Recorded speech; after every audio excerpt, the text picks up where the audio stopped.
Hey guys, Tarke here, and we're doing it. We're leveling up a Asenath Chant. This is a Corsica Trickster. Deciding between if it's going to be Soul Rend Corsica or Essence Drain Corsica. I'm leaning toward the Essence Drain, but the goal of today's update is to kind of just showcase a new build that I'm leveling, talk through some things that I'm thinking about, and just kind of hang out for a bit. So, briefly, the way Asenath Chant works: trigger socketed spell when you attack with a bow with a 0.3 second cooldown. Ignore the fact that I haven't got any mana to use any of my abilities. That won't be the case when I actually finish leveling and I have my full setup. We currently have GMP, Life Tap, Control Destruction, and then either Soul or Essence Drain. I'm swapping between the two. And then Corsica, Life Tap, Vicious Proj, Void Binip, and Swift Flick. So, basically, Corsica has always been one of my favorite skills. Always has been. It's always been a buttery smooth skill. Corsica has some strengths and some weaknesses. Funnily enough, the strengths and weaknesses are both kind of the map clear. If you aren't running additional projectiles or you're not running stuff like Arrow Nova, so on and so forth, then the map clear on Corsica on some layouts can be a little bit awkward. A lot of people solve it through either being an occultist and having the pop explosions, using Mirage Archer setups, using Arrow Nova setups, so on and so forth. Basically, you want to just get as much coverage as possible, because if you're in a very wide open map, you don't want to be like, shoot there, shoot here, shoot there, shoot there.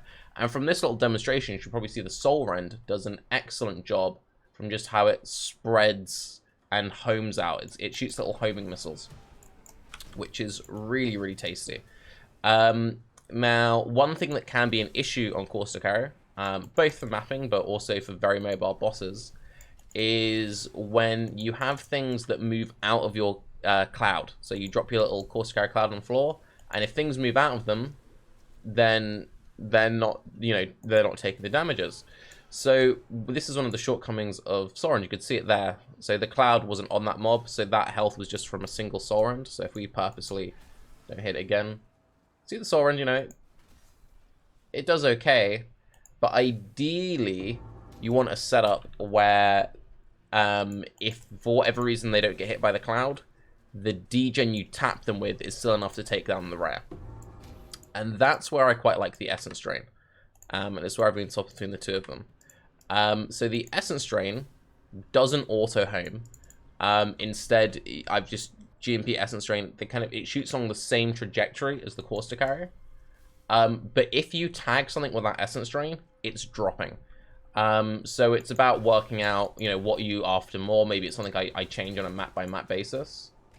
See that? Ooh. The other really neat thing about the Essence Drain is Essence Drain, one of the reasons why Essence Drain is so strong, and the thing that people don't appreciate enough about Essence Drain, is it has a very nice life sustain component. You recover a portion of the degen damage.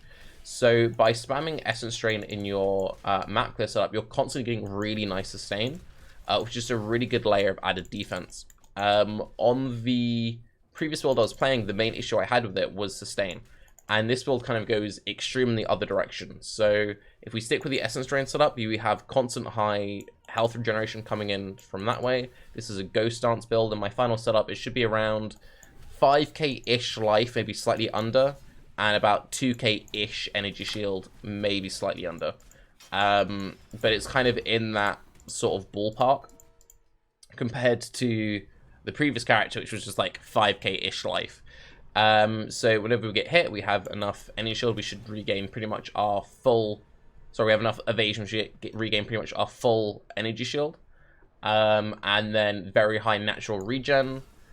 We have life, ES, mana sustain on kill, thanks to being a trickster. And I'm unsure how exactly I want to handle my mana. Either doing what I'm currently doing, which is running triple 50% auras, and life tapping my Corsica and my Essence Drain, or I will rejig my auras a little bit.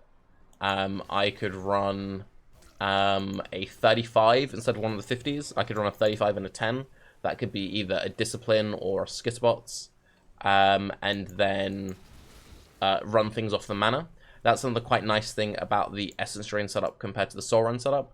With the Soul Rend setup, it encourages you spam attacking. I think if you were doing a Toxic Rain build, I would much prefer doing the Soul Run setup, because with Toxic Rain you want to be spam attacking, you spam shooting out Soul Runs. With the Course to Carry thing, you want to drop the Cloud and just be refreshing your Cloud on bosses, and the Essence Drain has a high enough duration that, again, it's not something that you need to be spamming out there. And hopefully from this you should be able to see the difference between this and the Soul Rend. And again, like, depending on the content you're doing, depending on where your damage is at, if you have enough damage and like enough gear that with just one short duration Soul Rend it can like solo rares, then rock with the Soul Rend because it has the better map clear. And then it's also like a layout by layout thing. If you're doing very narrow maps, then the Soul Rend is less valuable. Another thing which is a little bit awkward about the Soul Rend, which isn't an issue with we're coming down from that, which isn't an issue with the Essence Drain setup. Soul Rend has negative interactions with projectile speed. So I'm planning on doing a bunch of stuff with Blink Arrow in this build. I really enjoyed using the Blink Arrow cooldown on the Bleed Deadeye that I played earlier. And Blink Arrow is a bow skill. So whenever you Blink Arrow, if I quickly just turn off one of my auras, let's turn off Grace for now. You can Blink Arrow and clear maps. If you scale cooldown recovery of the movement skills, you could have a setup where you just blinked through the entire map and clear everything, which is pretty neat, right? And there's actually positive synergy in scaling movement CDR in these builds because of Withering Step. So I've always been someone who's preferred using Withering Step as the Wither applicator. I kind of need to put Grace back on because I haven't got any mitigation for those otherwise. Is that going backwards? It is. That's irritating.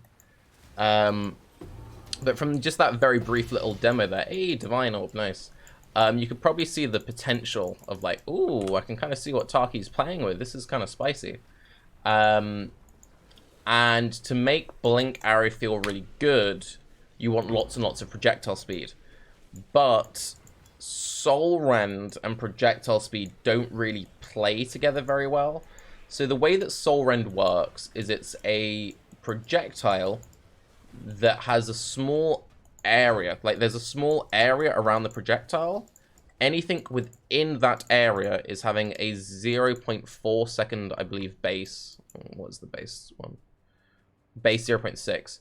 Base 0.6 second dot on it.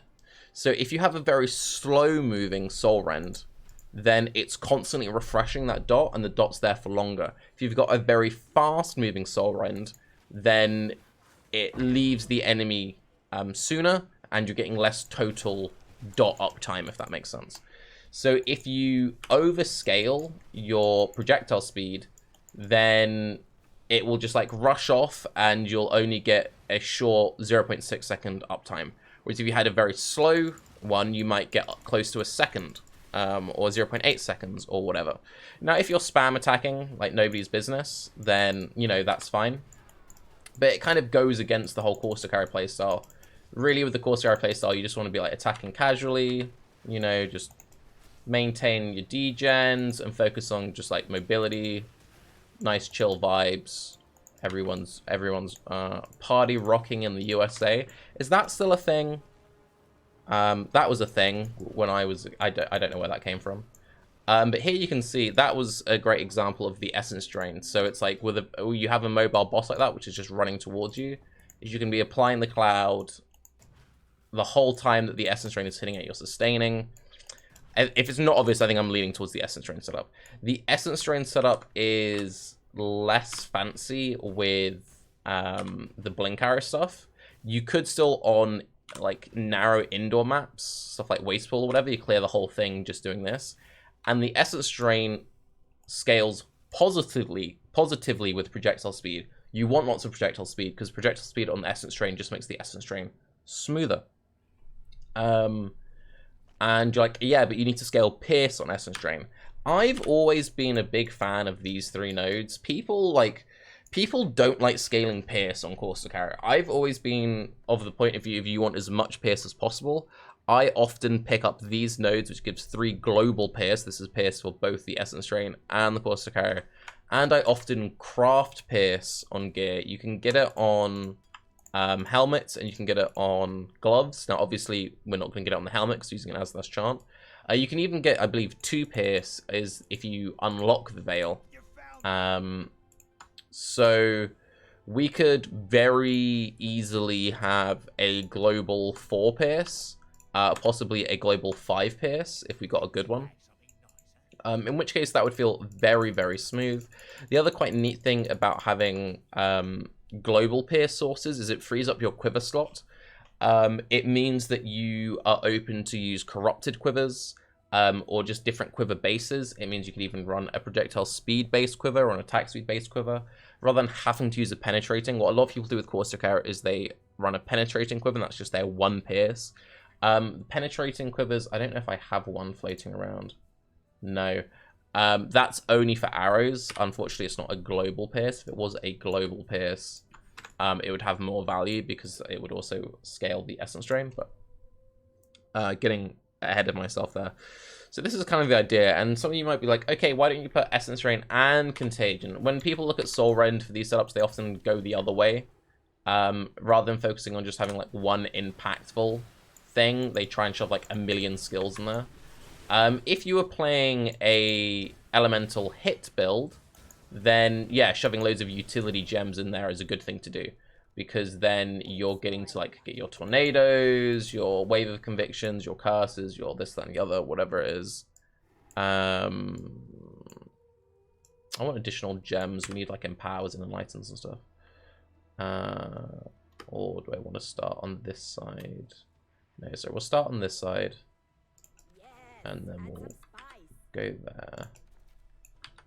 Then we'll go there. Then we'll grab all of these nice. Ooh, that's good. Getting all these runic monsters and chests. Perfect. And that setup, sure, could run like all the utility skills. But if you were to run, for example, you could, if you wanted to, run a Soul Rend and an Essence Drain, or an Essence Drain and a Contagion. The way it works is it rotates. So if your top gem, let's say the top left gem is a Contagion, and the next gem along is an Essence Drain, you attack with Corsair Carrier. The first time it does the Contagion, the next attack it does the Essence Drain. In theory, you could double attack in every pack, but you don't want to be double attacking in every pack. At that point, you're just making a worse Corsair Carrier build. The goal isn't to make a gimmicky build. The goal is to take a pre-existing build, Corsair Carrier, which functions, and then just play to its strengths and patch up any weaknesses. So that's what I'm talking about, whether either using Soul Rend to just supplement the clear, or Essence Drain to have it so that you've got more consistent damage against highly mobile targets. Either way, just like adding the Soul Rend or the Essence Drain, whichever one you go for, you're just adding more damage. Currently, the Essence Drain does 5.6k. This currently does 28k, so that's like, what, like a fifth, a sixth of the damage.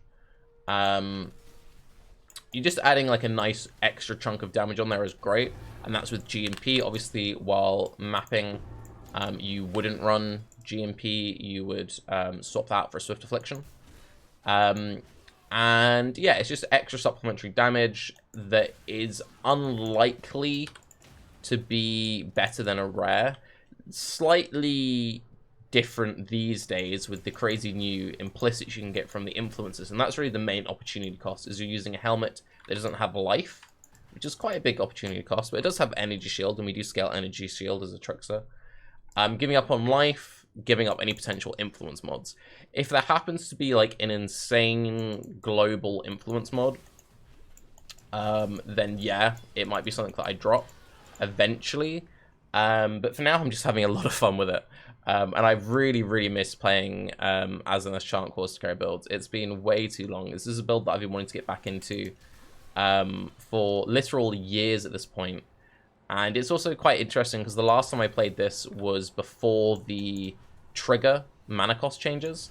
So originally, way back when in the glory days, oh, I forgot to put that grace back on. You didn't have to pay mana for triggered stuff. So it was just a case of like, oh, just shove Soul Rend in, don't even think about it. Whereas now I'm having to be like, okay, how much are you going to pay for this? So I'm currently running Life Tap. As I said, there are some setups I could do where I could have it all on mana, if need be. I'm kind of into the Life Tap setup. Another thing that I'm hoping to do with this build as like a goal is have it as the ultimate quality of life build. So ideally, I'm going to cover all of my bases in terms of sustain, avoidance, and everything unconditionally. So the Essence Drain is giving unconditional sustain. The Purity of Elements, which I think I'm going to stick with actually, gives unconditional ailment immunity. That has very good synergy with Leaf Shade, which we're right next to. Since it means we don't need to worry about increasing the duration of ailments. It's a very, very powerful node. And if you could get, like, easy Sap, Brittle, Shock immunity, I would be like, yeah, dude, let's just do that instead. But it isn't the easiest thing to get hold of. You can do Thick Skin, which I'll probably have in the build eventually, and then have a bunch of like chance to water ailments crafted onto gear, but it's not something I'm going to have access to early on. And if that is something I do eventually have access to, then I would change up my auras. But anyway, which one was that? Frostweaver, don't need that one.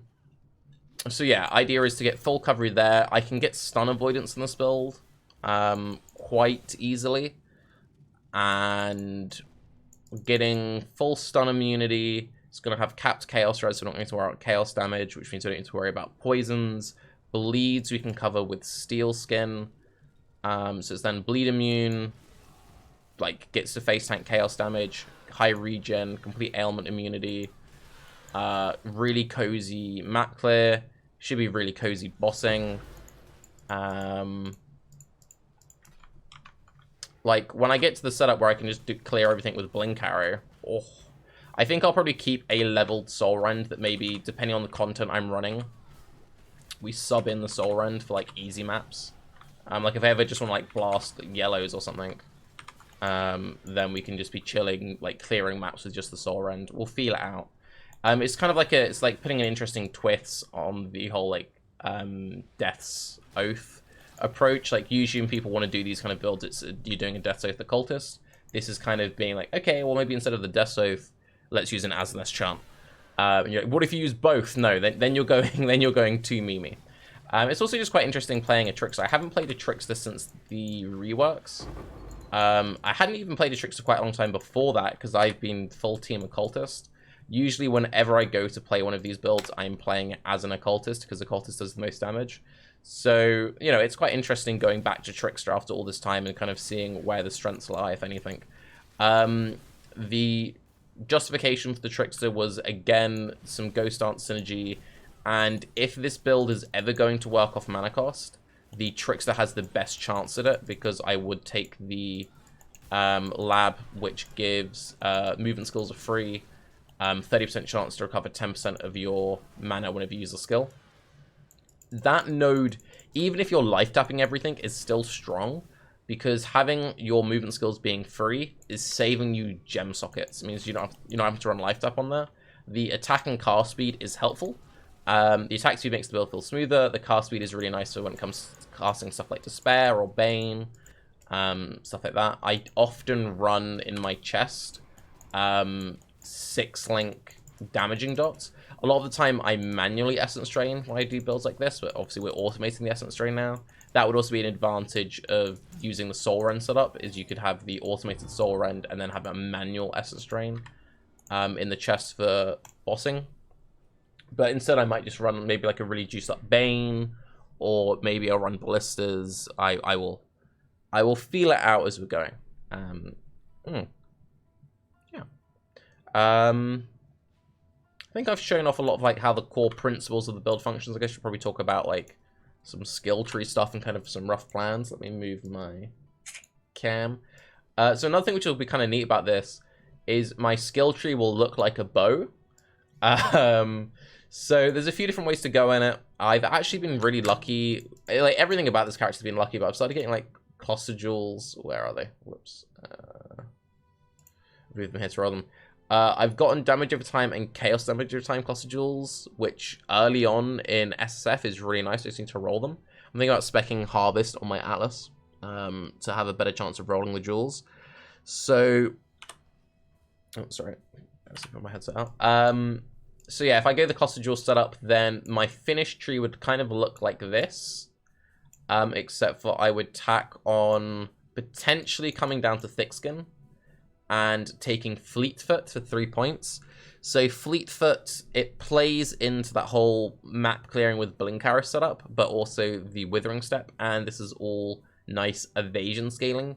Even if you don't like do the whole clearing the map with Blink Arrow, even if you're doing it just to scale your Blink Arrow and just to scale your Withering Step, that's still mobility. Mobility is one of the best stats in the game. It makes you run things more efficiently, and it's also very good defense. At the very least, we would be coming down to Herbalism, at which point we would then shove a Cluster Jewel in if I can get a good large Cluster Jewel. If I can't get my hands on a good large Cluster Jewel, I would either come up for Farsight and Master Fletcher, or I would come into Profane Chemistry, Mage Bane, or if I have gear and I feel like really leaning into the hybrid setup, we would go for Void Barrier, Soul Thief, and maybe Melding. And if I went for Melding, I would take Tolerance with it for these stun avoidance. But yeah, I will keep you updated with little daily updates as we are doing every day, 7 PM UK. But I'm really excited about this build. I'm having a lot of fun with it. Yeah, this is exciting. I'm very excited to see how this kind of forms together. If you've done any Asenath Chant setup recently, you've got any ideas, or if this has just inspired anything, please do share. I'm always my favorite thing about Path of Exile is playing builds which are a little bit unknown and kind of just seeing what happens. Sometimes you get some duds, but when stuff works, it's really fun, and this has just been a fun time. So yes, I'm Tarke, very excited for this build. Have a good day. Bye-bye.